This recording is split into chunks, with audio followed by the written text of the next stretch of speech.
Bonjour. Notre module d'aujourd'hui concerne la gestion de portefeuille en période de crise. Nous allons voir les objectifs pédagogiques, identifier ses contraintes personnelles, déterminer une allocation d'actifs et connaître les risques qui y sont associés. Respecter les grandes règles de gestion pour faire face à des marchés incertains et volatiles. Identifier ses contraintes personnelles. La détermination d'un objectif de gestion se fera en fonction de son âge, de sa tolérance au risque, de sa situation familiale, de ses revenus et de ses objectifs patrimoniaux, mais aussi en fonction de sa connaissance des marchés financiers et du temps dont on pourra disposer.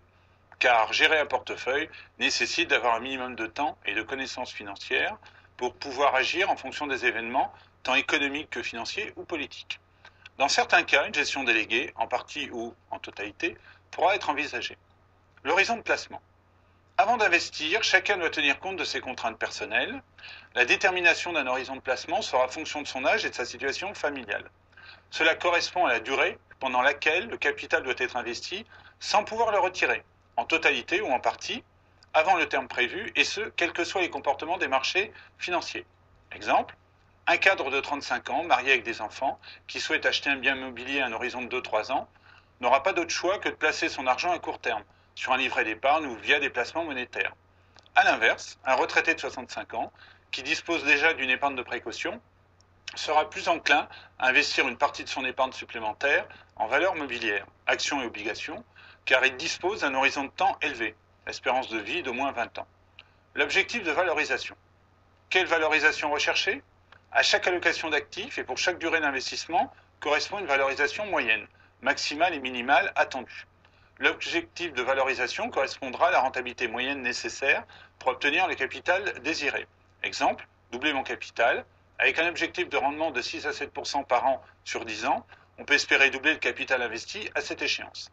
La tolérance au risque. C'est le niveau de risque qu'une personne est prête à prendre compte tenu de sa réaction émotionnelle, psychologique, face aux conséquences d'une baisse de la valeur de son portefeuille sur une courte période. La tolérance au risque. Suis-je capable de résister au stress du risque de perte ou bien seulement susceptible d'investir en actions quand les marchés montent? En effet, la grande majorité des investisseurs agissent à contretemps par mimétisme, en achetant ou en renforçant leur position au plus haut du marché et en cédant à la panique en période de creux, c'est le fameux comportement moutonnier, comme l'illustre bien notre schéma ici. L'épargne des Français. Répartition actifs liquides et de long terme. La répartition globale de l'épargne française montre une part relativement faible des actions et des OPCVM au profit des placements liquides et de l'assurance vie. On peut noter le renforcement constant de la partie épargne liquide au cours des dernières années. Ce cadre général peut constituer un point de départ afin de déterminer la répartition de ces placements en tenant compte de ces contraintes spécifiques. L'épargne en actions. Le poids des actions varie avec le niveau du CAC 40. La mauvaise appréciation des risques de marché entraîne régulièrement un comportement procyclique des investisseurs français qui achètent ou renforcent leur position lorsque le niveau du CAC monte et qui vendent ou diminuent le poids des actions lorsque le marché baisse.